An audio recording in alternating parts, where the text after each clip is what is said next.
Today we're here with Anita, and she's going to tell us her story. How you doing today, Anita? I'm doing all right. It's good for you to talk to me. Thank you. Oh, you're welcome. Okay, so where would you like to begin? I guess mine starts with me growing up. Young, about 11 years old. You know, I hung out with the party crowd, the hangout crowd, just having fun. That's what I grew up in. My parents were partiers, hanging out and just having lots of fun. So I thought, let me see. So about 13 years old, I was doing my thing with all the people and, you know, hanging out with the cool people, I thought, and it was fun. My mom happened to get killed because of me doing that. I went out and got drunk, and someone bought me alcohol, and my mom went knocking on doors to find out who did it, and she got shot and killed. Oh my God. And so after that, I went to the nut house, got out, everything just felt better. I fell into doing harder drugs and just got away from myself. I got thrown out, was out on the streets, 14, living. Didn't have to do nothing crazy, worked and sold drugs for people. Lived with a drug lady until I was 18, and then I did good. I had a baby, and I was in, you know, I don't know if good is doing cocaine and still working and providing for my family, but that's what I did. I still continued to party and have a kid, and I was a single mom for a while, working and doing good, and then I met my other 3 kids' dad and got sober. He was abusive, beat me all the time. I used to run away for like a day or two and go party and then come back completely broke and have my face beat in, and they took my kids away because of that.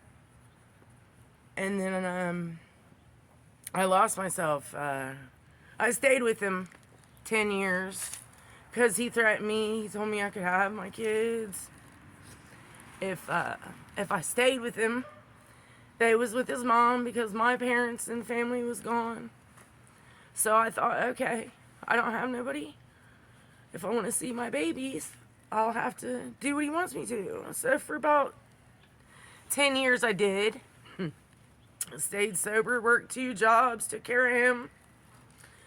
Got beat up every day until he broke my jaw in 2 places and made me deaf in left ear.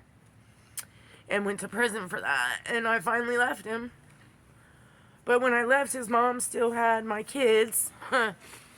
And I was doing all right with that for a while, and because he was in prison. But once he got out, he controlled the situation, and they took my kids to California. And that's when I started doing hardcore drugs and hanging out on Sullivan Avenue. You know, I had to get my drugs somehow, so I was out there with them people, and nobody cares for you when you're out there getting messed up or out here. You feel like nobody cares, and God wasn't caring for me then either, but I got in trouble out there doing anything by any means, and I got 21 felony charges all at once.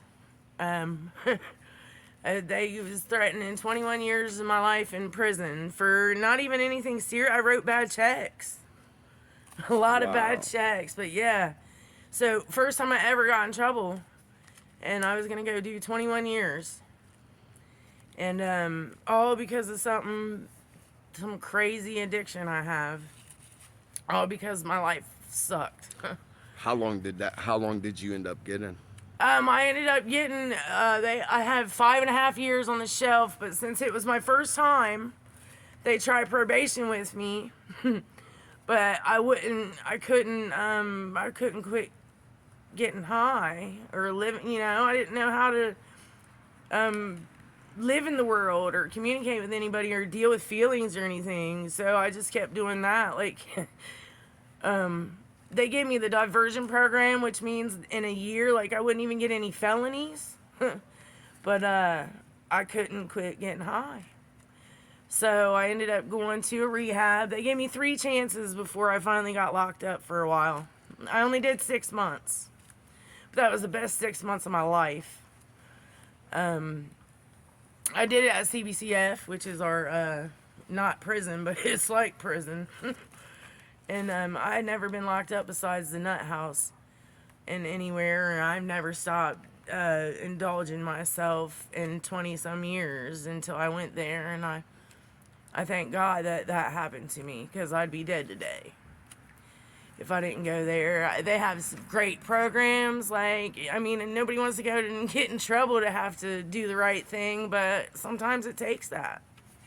To even realize that there's people out there that care, or people out there willing to help you or show you a better way, you know?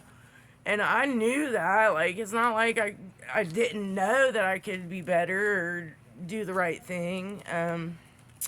I just needed a little push from, you know, and my God, of my understanding, helped me, and he helps me still today. I mean, I have a better relationship with my family, my kids. I take care of my parents now, instead of not even talking to them because they hated me or was disgusted in what I was doing. How long you been clean? October 17th, 2017. Congratulations. Thank you. And, you know, now I have a steady job. I have relationships with my kids. They brought them back to me at some point, but I was too messed up. You know, but now the relationships that I have now with these people are better than I had before. How long was you doing what you were doing on Sullivan? 2012 until 2008, 6 years. 6 years. Yeah, out there. 6 years. My boyfriend at the time he was in prison for robbing a bank. He was in and out at that point because he got judicial release, and then he wouldn't do the right thing because I wasn't doing the right thing. I think, you know, you can't bring two people together and think that they're gonna be okay. Have you been able to go reach out to some of the girls when you see them out there on Sullivan? I do. I mean, a lot of them remember me. A lot of them have been incarcerated and back out, and they're still doing the same thing, and it hurts me to see that. You know, I still talk to them. But yeah, I've talked to them and let them know, you know, I'm doing way better. They've seen me, and now they see me now, and it's a 360, a definite 360, and I tell them that they can do it too. There's places, reach out, let somebody know you're going through some stuff. Right, it feels so much better to really go clean up and then actually get a feel each day you're living in.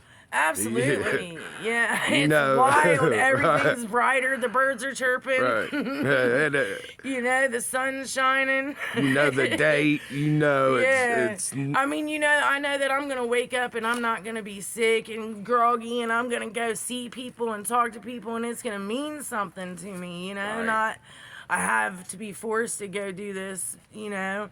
I love talking to people. I love being around new people. And it's great. Like, you know, and people love being around me now, and I don't know, it's so different interacting with people, and then everything is better. Like, it's like food. It's hard sometimes though, because it's also embarrassing, but it makes me feel better because I know that's what drugs do. Well, I can't erase You know, it either. right, You know, right, yeah. that happened to me. I did that. It sure did. I can't take it back. And you know, the morals and values I had before I went that direction, those things just go out the window. You Everything. know, they have no, drugs have no Discrimination. Yeah, they definitely don't. They don't discriminate at all. They want yeah. everything you got, Right. your whole entire being. Your family, your health, Your wealth, your wealth, your everything. self-esteem.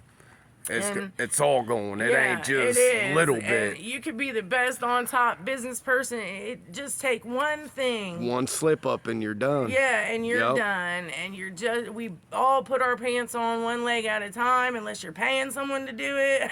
And I Right. don't know, but we're the same, and anything can happen to us. Right. Just because I did that, don't mean it's never gonna happen to you. Because something happened to me when I was young. Like that's not the whole reason why I was the way I was.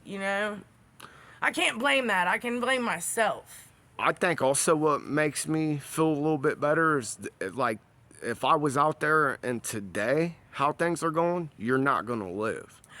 Absolutely, I would die. I'm not. There's no way. Like if I didn't get stopped when I did, like out there, what's going around out there now. Right. I never, thank God, Never had the had experience. the experience with that. Thank you, God. Right, because I mean, even then, I didn't OD or nothing back when I was doing Yeah, I stuff. didn't either. But now I think that I would, because I would definitely overdo it. I'm an overindulger, and There's yeah. no off switch. there's no off switch at all. And I'm scared for everyone out there right now. I'm scared for people when I was out there. I pray every day that people stay safe and at peace and wake up tomorrow. But you see less and less of them out there too. I definitely There do. used It's to- getting scarce. There used to be A lot more than a what lot there more is. than what there is. Right. And it's not just the cold keeping them in. No.